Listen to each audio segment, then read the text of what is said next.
Legislation proposed by Governor Reynolds passed out of both subcommittee and committee today that would require anyone who has undergone certain surgeries to medically transition genders to display their previous sex as well as their current one on some legal documents. Local 5's Dana Searles was at the Capitol for this hearing and joins us live from the State House. Dana.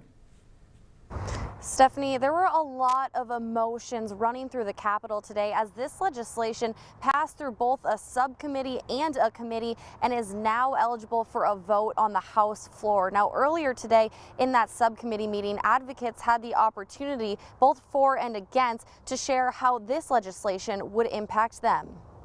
Advocates both for and against the bill that would require some people to essentially be forced to show that they are transgender on official documents spoke to lawmakers Tuesday as the legislation went through subcommittee.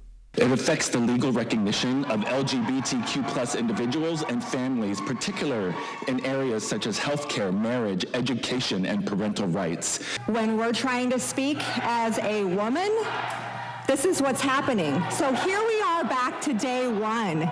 The legislation was introduced by Governor Reynolds just one day after a subcommittee voted against a bill that would remove gender identity as a protected civil right. And in Reynolds' bill, it says that the term equal does not mean same or identical. That personal information is there for one reason: to establish identity. The idea that a government-issued driver's license would require somebody to display the most personal medical history is unconscionable, and this legislature has acted to prevent this very thing. Both sides shared their stories on how this legislation would impact them.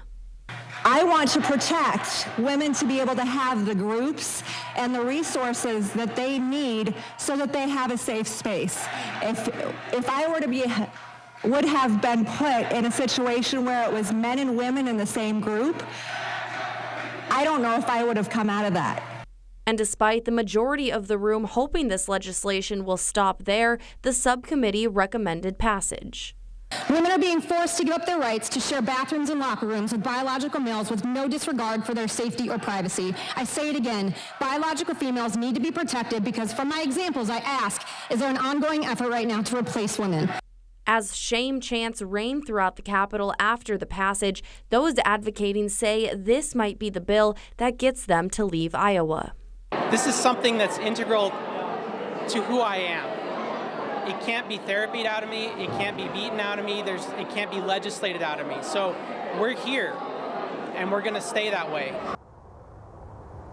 So after this legislation passed out of the subcommittee, it was heard almost immediately in the Education Committee, where they recommended an amendment to remove the driver's license portion of this legislation, and that ended up passing this overall legislation in a vote 15-8 in that Education Committee, making this eligible for a vote on the House floor. Live at the State House, Dana Searles, Local 5 News. Dana.